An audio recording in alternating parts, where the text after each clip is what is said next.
Hello student, সকলকে স্বাগত SK math পয়েন্টে। আগের ক্লাসে আমি বলেছিলাম √3 কে আমি ম্যানুয়ালি প্রুভ করে দেখাবো কেন ইরেশনাল। তো আজকে সেটি করতে চলেছি। তো দেরি না করে let's dive into the topics.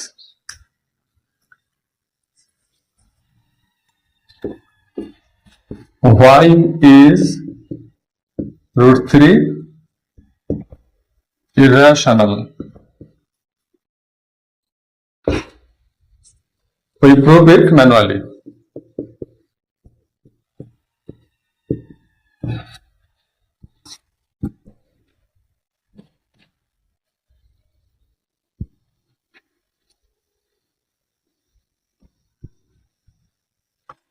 তো এটা আমরা ম্যানুয়ালি প্রুভ করব যে √3 কেন ইরেশনাল। তো বিষয়টা বোঝার চেষ্টা করা যাক। প্রথম কথা, √3 এর মানে কি আসলে আমাদের প্রথমে বুঝতে হবে। তো √3 এর মানে বোঝার জন্য আগে আমরা কয়েকটি পারফেক্ট নাম্বারের স্কোয়ার দেখে নিই। √4, √9। এখানে √4 মানে হলো তোমাকে এমন একটি সংখ্যার কথা জিজ্ঞেস করা হচ্ছে যেটি কিনা সেই সংখ্যার সঙ্গে গুণ করে 4 হয়, অর্থাৎ সেম দুটো নাম্বার যাদের গুণফল হবে 4, একই নাম্বার। তো সেক্ষেত্রে আমরা জানি যে 2 কে 2 দিয়ে গুণ করলে 4 হয়।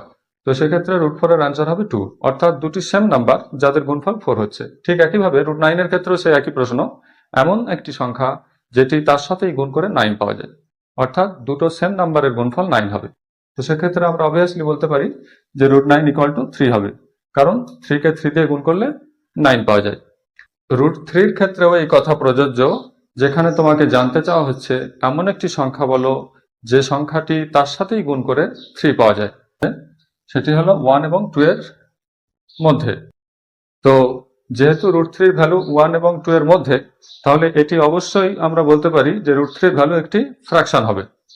তাহলে আমরা প্রথমে √3 কিরকম ভ্যালু হবে সেটা আমরা নির্ধারণ করলাম, অর্থাৎ √3 একটি হচ্ছে ফ্র্যাকশনাল ভ্যালু।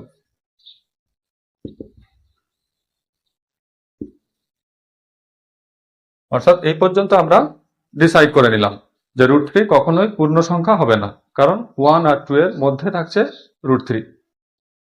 এই কনক্লুশনটা আমরা পেলাম।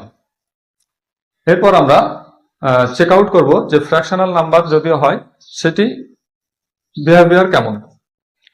আমরা জানি √3 এর ভ্যালু 1.732 এইভাবে করে আগিয়ে যাচ্ছে। তো এখন 1.7 কে 1.7 দিয়ে মাল্টিপ্লিকেশন করে কি পাওয়া যাচ্ছে সেটি চেক আউট করা যাক।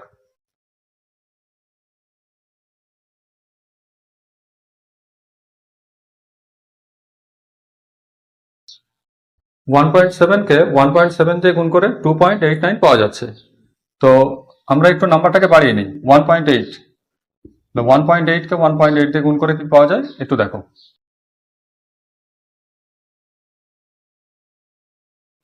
তো 1.8 কে 1.8 দিয়ে গুণ করলে পাওয়া যাচ্ছে 3.24, অর্থাৎ দুটি নাম্বার আমি এটি সামান্য বড় এটি সামান্য ছোট নিয়েছি।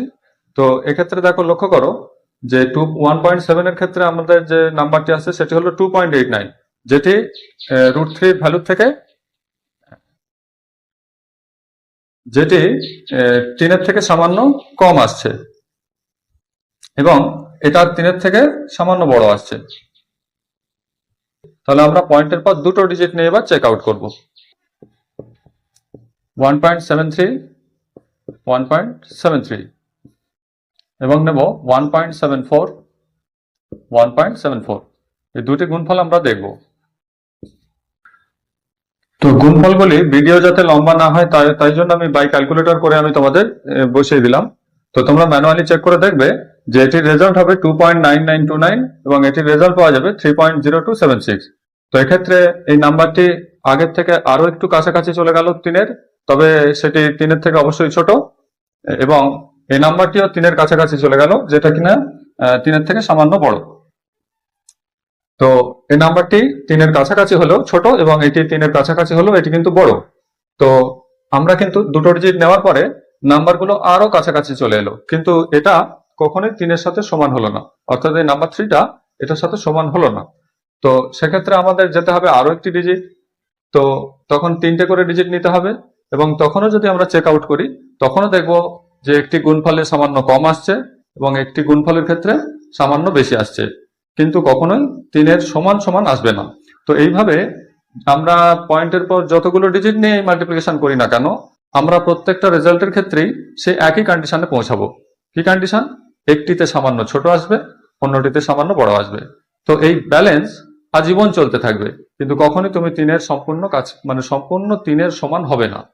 তো এই কারণেই √3 হচ্ছে একটা ইরেশনাল নাম্বার। কিন্তু √3 এর ভ্যালুকে যদি তোমরা সেই নাম্বার দিয়ে গুণ করো তাহলে তোমরা 3 পাবে। সেটা কিভাবে? 3 × 3 = 9, আর 9 এর বর্গমূল মানে √3। তো আমরা কিন্তু পয়েন্ট ভ্যালুটা নিচ্ছি না, তো এটা টেকনিক্যালি তোমাদের দেখানো হলো কিভাবে 3 পাওয়া যায়। তো আমরা যখন পয়েন্ট ভ্যালু এক্সপ্যান্ড করে দেখাবো তখন কিন্তু সেই ইরেশনাল ফরম্যাটে আসবে, এবং তুমি কখনোই একটা নির্দিষ্ট ডিজিট পর্যন্ত লিখে শেষ করতে পারবে না। তো এটি এই কারণেই ইরেশনাল। কিন্তু আমরা যখন ইরেশনাল দুটি নাম্বার গুণ করছি কিন্তু রেশনাল নাম্বার 3 পাচ্ছি। তো এটাও একটা ম্যাথমেটিক্যাল কনসেপ্ট। তো আমি আরো একটা রেকারিং দেখাবো যেটি তোমাদের আরো এই ধারণাটাকে মজবুত করবে। আমরা জানি যে 0.9 রেকারিং = 1 হয়। তো এক্ষেত্রেও দেখো এই 0.9 রেকারিং, অর্থাৎ রেকারিং মিনস হচ্ছে পয়েন্টের পর 9 অজস্র বার আছে। তো এই ভ্যালুটি কিন্তু পুরোপুরি 1 এর সাথে ইকুয়াল। তো এটি কিভাবে? তো এটিও তাই, যখন আমরা 0.9 লিখছি তখন এটার মানে হচ্ছে 10/9 যখন আমরা 0.99 লিখছি তখন এটা বোঝানো হচ্ছে যে এটা 100/99। যখন এটা তুমি 0.999 নিচ্ছ তখন এটা 1000/999। প্রত্যেকটা ক্ষেত্রে দেখো 10/9 যখন বলা হচ্ছে তখন 1 ভাগ কম থাকছে, এবং সেকেন্ড ভাবে যখন তুমি 100/99 নিচ্ছ তখন ওই যে 1 ভাগ কম নিয়েছিলে তার 10 ভাগের আরো 1 ভাগ তুমি, তার 10 ভাগের আরো 9 ভাগ তুমি বেশি পাচ্ছ, অর্থাৎ 100/99। এর তুলনায় তুমি অনেকটা বেশি পেয়ে গেলে। আবার এটা যদি 0.999 নেওয়া হয় সেক্ষেত্রে 1000/999, অর্থাৎ তুমি পুরো গোটা জিনিসের পুরো কাছাকাছি পৌঁছে যাচ্ছ, যেটা 1-এর সাথে সমান। কিন্তু ম্যাথামেটিক্যালি এটি কখনোই 1-এর সাথে সমান হচ্ছে না, কিন্তু এটি যদি ইনফিনিটি নাম্বার পর্যন্ত নেওয়া যায় তাহলে এটি অবশ্যই পুরোপুরি 1-এর সাথে ইকুয়াল হবে। তো সেটিও আমি ম্যাথামেটিক্যালি তোমাদের দেখাচ্ছি। এখন আমি তোমাদের 0.9 রেকারিং = যে 1 হয় তার প্রমাণ আমি দেখাবো।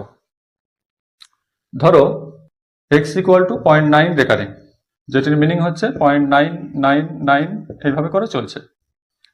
তো এখন আমি 10x নিলাম, মানে 10 দিয়ে মাল্টিপ্লিকেশন করলাম, তাহলে এই ভ্যালুটা 10 দিয়ে যখনই মাল্টিপ্লিকেশন করবে পয়েন্টটা এক ঘর রাইট সাইডে চলে যাবে, অর্থাৎ এখান থেকে এখানে চলে আসবে। তখন হবে কি 9.999, যেহেতু এখানে অজস্র বার 9 আছে তো তুমি এটাকে এইভাবে লিখতে পারো। তাহলে আমরা x = পেয়েছিলাম 0.9999 এবং 10x = পেলাম 9.999 এবং আরো 9 আছে। তো এখন আমরা দুটি সাবট্রাকশন করছি। দেখো 10x - x ইকুয়াল টু কি পাওয়া যাবে? তো এই নাম্বারটি থেকে এই নাম্বারটি যখন তুমি সাবট্রাকশন করবে তাহলে বুঝতে পারছো যে 0.999 যেটা আছে এখানে এবং এই অংশটা সমান, তাহলে এই অংশটা মাইনাস হয়ে গেলে শুধুমাত্র 9 থাকবে। তাহলে 10x - x = 9। তো next 10x - x, that is 9x = 9.